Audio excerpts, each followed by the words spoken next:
অডিয়াস বা বিতর্কিত বিদেশি ঋণ অভিযোগ তুলে আপোষের পথে হাঁটছে অন্তর্বর্তী সরকার।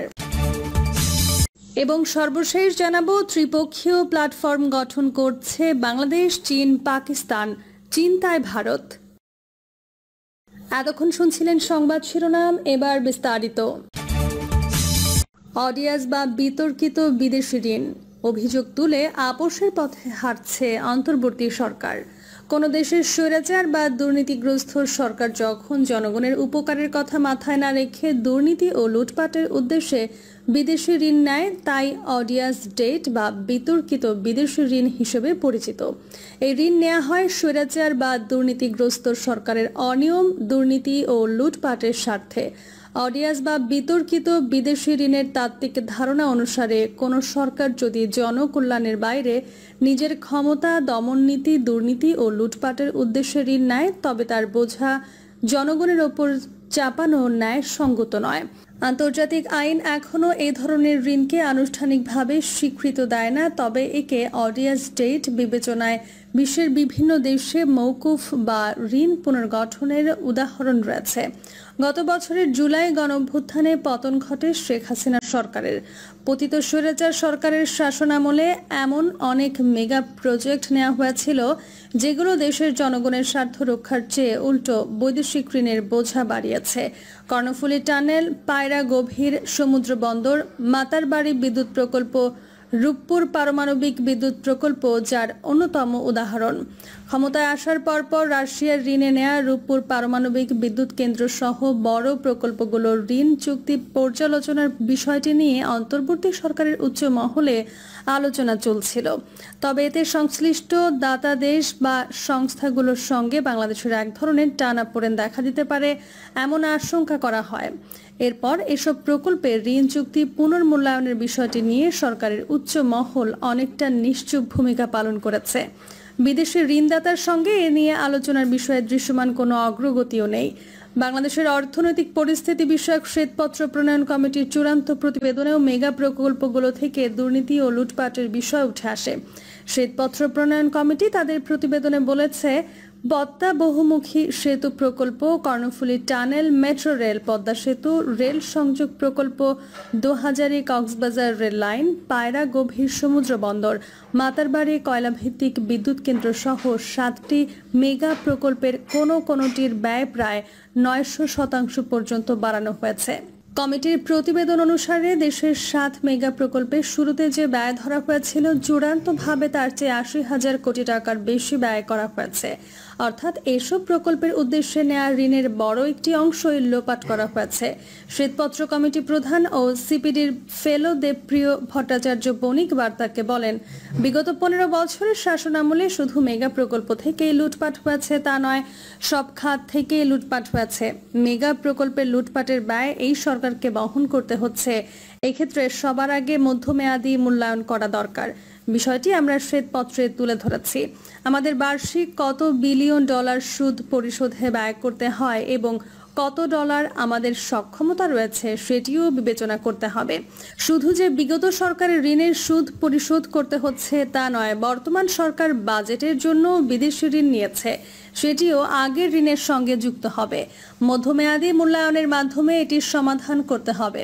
বিশ্বের বিভিন্ন দেশে দুর্নীতিগ্রস্ত বা স্বৈরাচার সরকারের নেয়া ঋণকে অডিয়াস ডেট বিবেচনা করে মওকুফ বা ঋণ পুনর্গঠনের উদাহরণ রয়েছে। 2008 সালে ইকুয়েডরের প্রেসিডেন্ট রাফায়েল কোরেয়া ঘোষণা দেন যে তাদের দেশের বৈদেশিক ঋণের একটি বড় অংশ জনবিরোধী ছিল। তিনি প্রায় $3 বিলিয়ন ঋণ বাতিল করে তা কম দামে পুনঃক্রয় করেন। একইভাবে ইরাকেও সাদ্দাম হোসেনের শাসনামলে নেওয়া প্রায় $120 বিলিয়ন ঋণকে যুক্তরাষ্ট্র ও প্যারিস ক্লাবের নেতৃত্বে অনৈতিক বিবেচনায় প্রায় 80% পর্যন্ত মওকুফ করা হয় 2003 সালের পর। কিউবায় ফিদেল কাস্ত্রোর নেতৃত্বে বিপ্লবী সরকার ক্ষমতায় আসার পর বাতিস্তা সরকারের সব বিদেশি ঋণকে অডিয়াস হিসেবে ঘোষণা করে। পশ্চিমা শক্তি একে গ্রহণ না করলেও তৎকালীন সোভিয়েত ইউনিয়নের সহায়তায় কিউবা এই ঋণ উপেক্ষা করে। 2016 সালে মোজাম্বিকের গোপনে নেয়া প্রায় $2 বিলিয়ন বিদেশি ঋণ জনসমক্ষে আসে। এই ঘটনাকে আন্তর্জাতিক সম্প্রদায় এক প্রকার অডিয়াস ডেট স্ক্যান্ডাল বলেই দেখে। ঋণদাতারা পরে কিছু ঋণ পুনর্গঠন করে।